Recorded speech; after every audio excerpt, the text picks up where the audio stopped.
Welcome to Clearing the Clutter Inside and Out with Julie Caraccio. Every Tuesday at 1 p.m., Julie interviews experts on all areas of clutter: physical, mental, spiritual, and emotional. A clutter coach and professional organizer, Julie also offers tips to help you get clutter-free for a more joyful and fulfilling life. Hey everyone! Today we're going to be talking about downsizing. A lot of times we think about seniors when it comes to downsizing, but there's been a real movement for people to let go of stuff, have less clutter, and have less living space. We're going to talk about downsizing and learn some tips and maybe some reasons why you might want to downsize. Moreen Torpy is an author, speaker, and professional organizer. In her role as the declutter coach, she has offered her clients an improved quality of life through becoming organized since 2004. She holds several certificates of study from the Institute for Challenging Disorganization, a certificate of completion in hoarding and clutter coaching in a hoarding environment.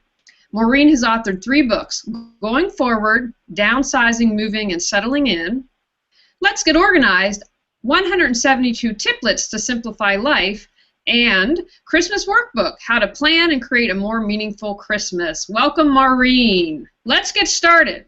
Many times we think of seniors when we hear the word downsizing. In your experience, what are the 3 main reasons people downsize? Well, usually it begins when they've inherited an estate from deceased relatives, and they realize the work involved in getting rid of all that. So then they decide not to do that to their children. And then maybe they're moving to a smaller home, apartment, or perhaps assisted living, and they can't take everything with them. But sometimes they just want to recoup their investment on the big house so they can travel and do other things that they'd like to do. And the sale of the house and the artwork and antiques and such will provide them the funds to do that. Excellent. It's interesting. I've noticed, it's been my observation of just kind of reading. I like to skim the news online, that you see all these small houses popping up and 400 square foot living space, and they're designed and they're beautiful and they're elegant and they fit everything they need in it. Mm-hmm. Mm-hmm. It's amazing how we can really fit into little space if we want to. Now, what would you say to someone who's thinking about downsizing? Well, the first thing I'd say was allow plenty of time. Those walks down memory lane are really important, and it's necessary to take the time you need to relive the memories. And if some of those items need to go, it's important to come to terms with parting with them before that happens. Take time to decide who gets what, and that can be difficult because maybe the thing you want your oldest kid to receive they don't really want, but the youngest might want it. So that takes some negotiation, and definitely don't work to a deadline if at all possible, because it can be a very long and arduous process. And to work to a deadline makes it just emotionally intolerable. Also, to take care of health, both physical and emotional, during the process. Excellent. Now, you bring up memories. So many times people put their memories on an object, but we have the memories here in our heart and here in our head. Do you have any thoughts or tips for people who are struggling with objects that they've infused a lot of memories on, or emotional memories? Well, the easiest thing to do is take a picture of it. And then keep the picture, write down the memories if you want to. If people are computerized, they can make a screensaver out of their very favorite memory pictures. They can make a slideshow and have that be the screensaver that rolls through picture after picture, and then they can relive those memories anytime they want, and it takes no space. Excellent. Or they could put it in one of those electronic picture frames.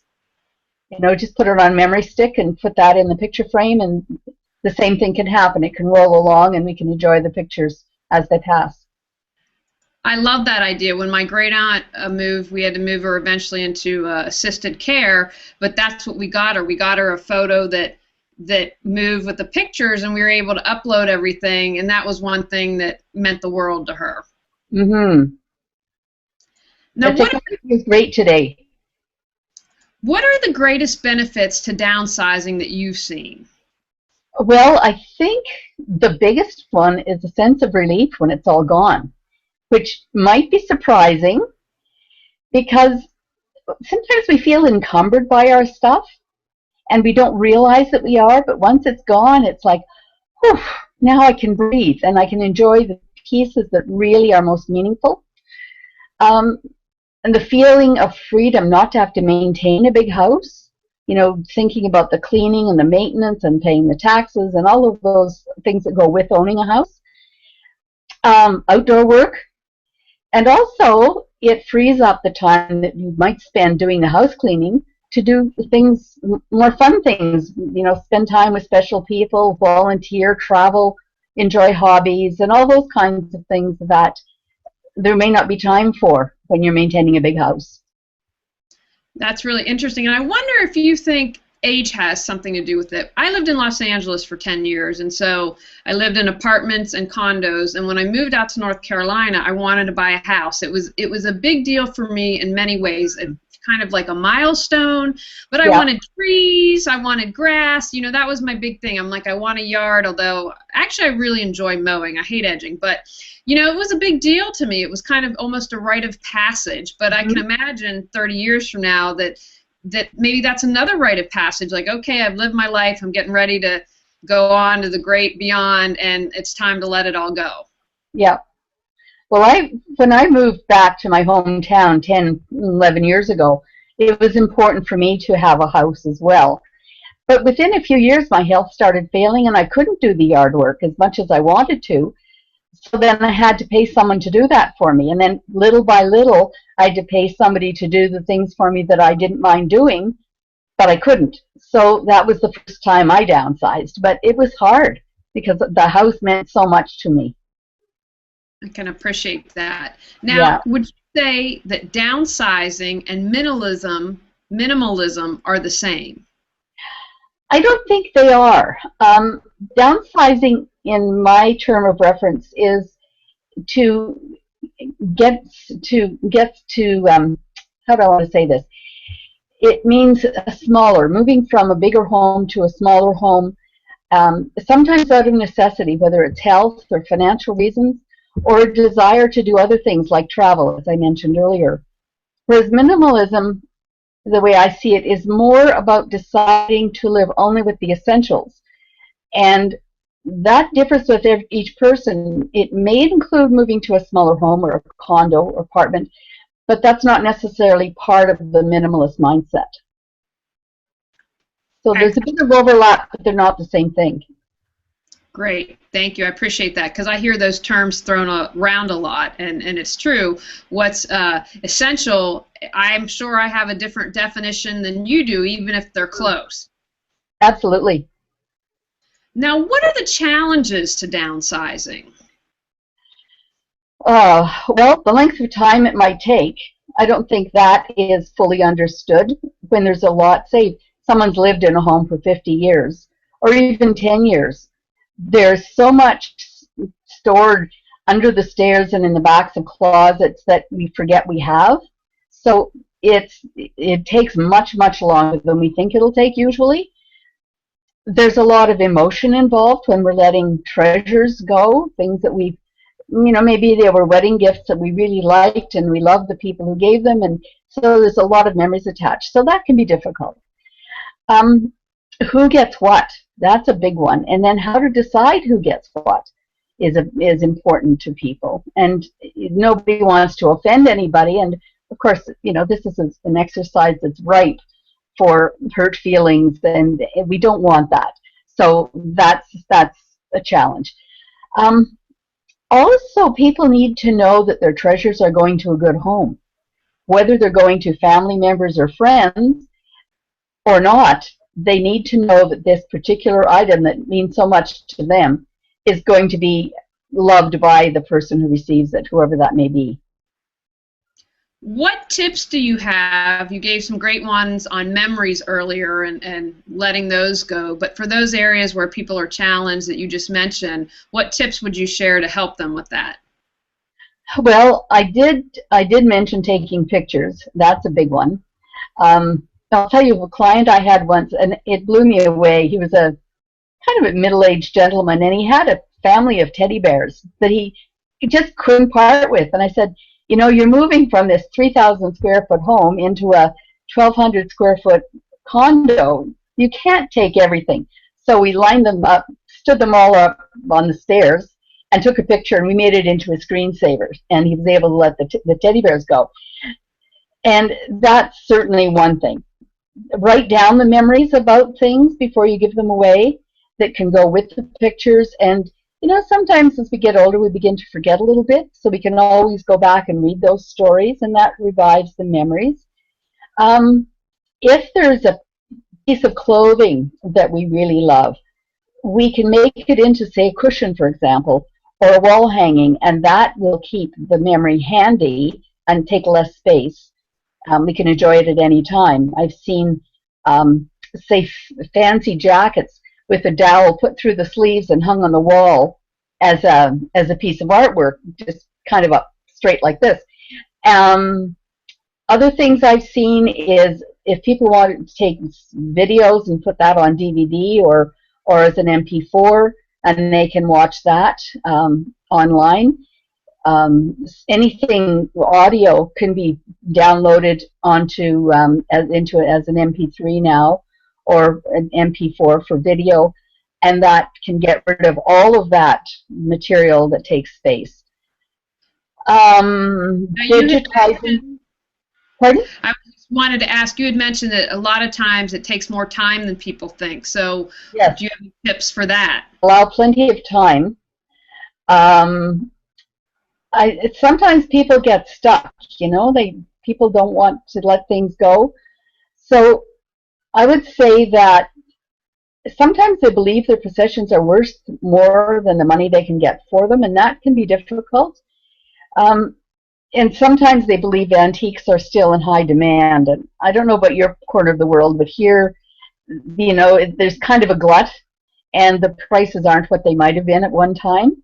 And I think even on eBay, I've looked at different things, and they're not moving. Some of these old priceless things, or even lead crystal now isn't moving, even if it's a very simple pattern.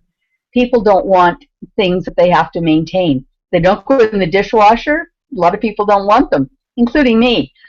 A misunderstanding of what a real antique is. You know, if it's something old, people think it's antique, but it's just old. It's not worth much at all.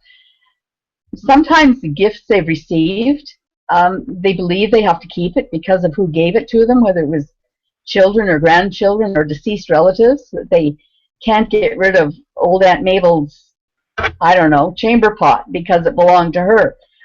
But you know, there's no reason to keep it. You know, again, if you really, really want to keep that memory, take a picture. Sometimes the challenge is what to do with everything, because if there is so much and people have never done this before, they really don't know where to start. So it's important that they kind of get that into focus. And then, of course, what to do with items nobody wants once they've decided who's going to get what. And first of all, when I give a gift, I tell people it's yours to do what you want. If it's, you know, wasn't a good match, re-gift it. I have no issue with that. I think that that's really important to let people know. Now, you have mentioned deciding who gets what, and I'm curious, do you recommend to clients that they create a legal document around that, or that they just create a list on the computer? I know when my grandmother passed, before she died, she had started to give away stuff, and my grandmother was very even Steven. You couldn't get anything more fair, so it would go down the line, my aunt, my father, my aunt, then recycle back. And when she passed, she still had things, and they drew a straw to see who would pick first. And then, but one thing that they did is they wanted to make sure all the grandchildren had at least something from her, or that was a family thing. And I mean, it was really well thought out. But what do you advise your clients? Well, I advise them to, once they decide that they're going to do this, invite their family in if they can come, if they're not living too far away, and put their names on items that they want. Write to the family friends, the family who is far away who can't come, ask them to send a list of their preferences in order of preference. If there happens to be a conflict, then draw straws. Either that or set up a rule that the oldest has first pick. But that can sometimes create dissension. I think, kind of a little lottery is a better way to do it, because everybody then has the equal opportunity. And if the person doing the giving away is ready to let it go now, ask the people to take it away immediately, so then it's out of the way for the next step of the downsizing. I really have to emphasize this, that I think as much as you can get done before and decide, because while it went really well on my father's side, when my mother's grandmother passed, her fathers, her aunts, her sisters were like vultures, there's really no other way to describe it, and came in and picked everything clean. And my mom later in life discovered she had a talent for art, and so luckily she got one. My grandfather managed to get one of her great aunt's paintings, but there was no opportunity for things that sentimental from her grandmother or anything, and it caused that there was a rift there that was never healed. Mm-hmm. That's not uncommon. Yeah, I think part of it has to do with how we as a society resist facing the fact that some of our elders have to go through this for their own good, and we still want them to keep the big home because that's home. We can't visualize home as being anywhere else. We can't all go, 10 kids can't go back and sleep there anymore because, the big home is a, one person rattling around, and it doesn't make sense. So it's adjusting our expectations as a society as to what is the best thing for the person that it affects most. I think that's an excellent point. Thank you for sharing that. Now, what tips do you have to prepare to downsize, whether it's physically, mentally, emotionally, spiritually? I think maybe I would guess, I haven't downsized before, but maybe if you did some mental preparation and emotional and around these areas, then it's going to make the process a lot easier. Yes. That's a really big question. I have to say that right off the top, because it does affect us in all those ways. And I've answered, assuming the move is to a smaller home, whatever that may be. And I'm going to start with physical, because for me, that's the easiest part. In order, I'd say get plenty of rest. This is a very exhausting process, and it's important to get plenty of rest while you do it. Eat nourishing food. We need to fuel our bodies because the task at hand does require, it's amazing how hungry that people will get. Now, I shouldn't generalize, because some people will get hungry and be nibbling all the time, and some people won't be able to eat, because it depends on their own, how they approach these things. I'd say work no more than 3 to 4 hours a day, because it is so physically exhausting and mentally and emotionally exhausting, but we'll get to that later. And if we get too tired, sometimes we're tempted just to throw in the towel and say, I'm not going to do this, it's too hard. I'll let my children deal with it after I'm gone. And that's not fair to anybody. Take breaks as needed. I say if we need a nap in the midst of this, take a nap. Just do what your body needs to do to help you through it.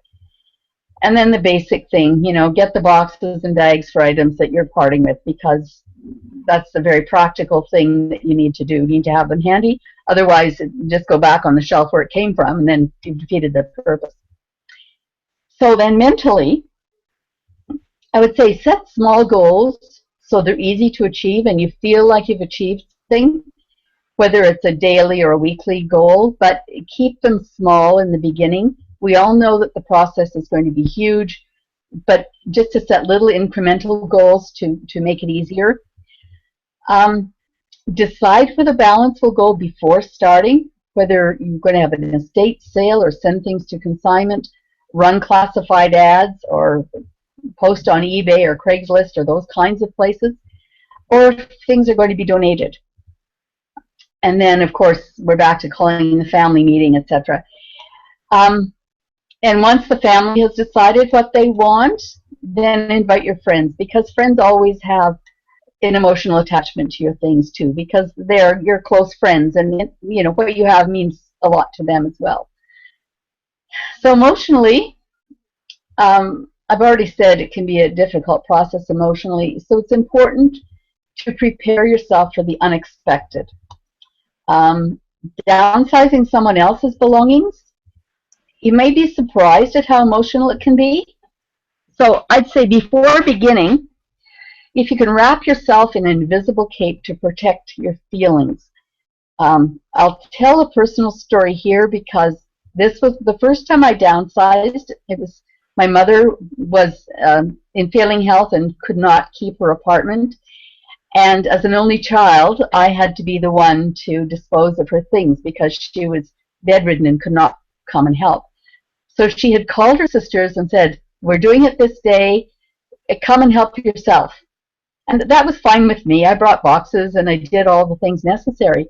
But when they started collecting all her things that they wanted and going through drawers and boxes, I couldn't believe it. Emotionally, I fell apart because I didn't know I wasn't prepared emotionally for what was coming.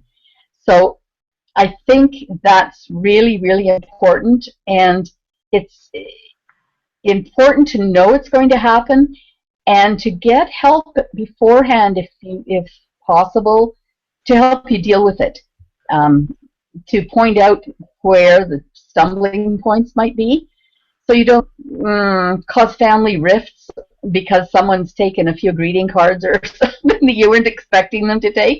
Not that they're, it's not a big deal, but the least little thing can cause an emotional upheaval at that point.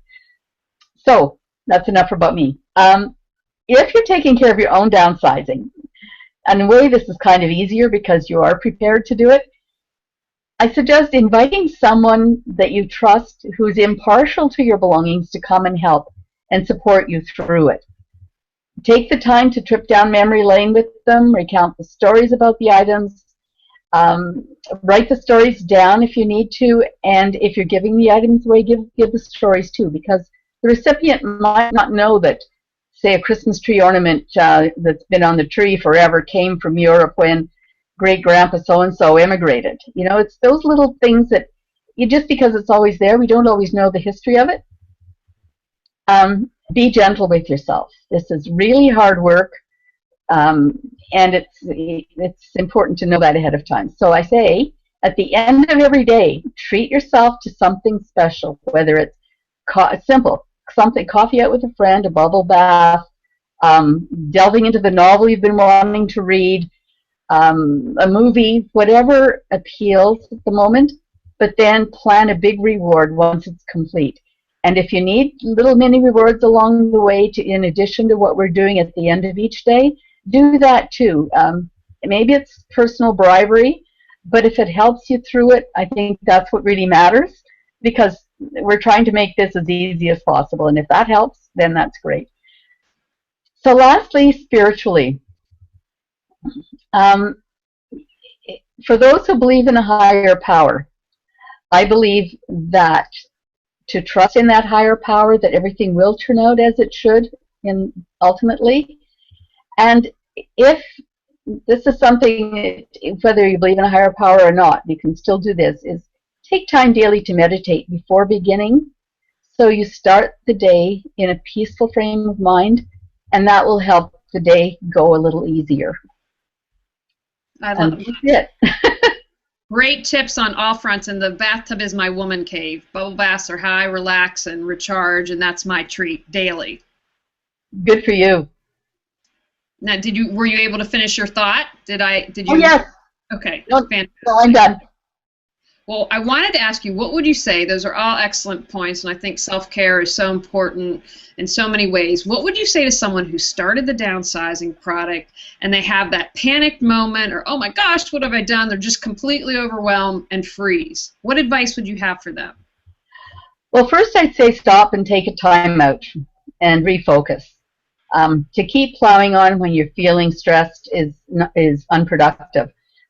So refocus, and then go back over the steps that we just mentioned, what it means to you physically, mentally, emotionally, and spiritually, and just kind of focus on those and get back to where you were when you started. And if necessary, take a few days away from the downsizing. If half an hour or 20 minutes or whatever you've decided isn't enough, take a longer time away, because you do need to get back into that good frame of mind. And this is another reason it takes a long time, is people need to stop and refocus periodically. And sometimes we need longer to refocus than at other times. So, yeah, that's what I suggest. Excellent. Now, any final thoughts on downsizing, or if there's anything that I didn't ask you that you'd like to share? Well, I'll tell you, I've downsized myself several times, and the last time was the most difficult. And I've always said that it gets easier the more times you do it, but I've been wrong. It gets harder because theoretically it should be easier, but I found it harder because the things that meant the most to me I had already kept, and I had to let some of those things go, and that was very, very difficult. The only thing that gets easier is deciding where the cast-offs go, because that template is already in place. Then to be aware that downsizing continues even after you're in the new place, because things you think are going to fit, even if you've done a floor plan, measured everything carefully, and everything on paper looks like it's going to work. What happened to me in my last downsize, there was a bulkhead that I hadn't noticed. So I couldn't stack a couple of bookcases on top of each other because there wasn't enough headroom. Well, that was a surprise. I thought, oh, oh, okay, well, that's going to have to go too. So there's always surprises. I must also say that I worked with clients who have no difficulty at all. It just depends how attached we are to our belongings and our material goods. And I guess I'm more attached to my things than I thought I was. Wow, I've learned so much. This is great. I'm going to be prepared. We are actually, I suspect, moving within the next year, and I've already gotten boxes because I'm the type of personality that I don't want to be overwhelmed, and I'm listening to my guidance and trusting that, but trying to avoid that. But that's really interesting because every year we go through everything we own. That's something I've done before I got married for the past 10 years, because if you're always on top of it, then there's less that you have to deal with. Now, do you have any final thoughts on letting go of clutter in any area? Sure.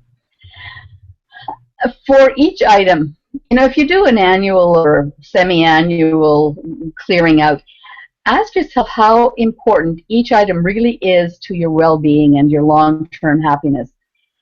If it would really matter in the larger picture if you didn't have it, would the sky actually fall? And the answer probably is no. If it's yes, then of course keep it.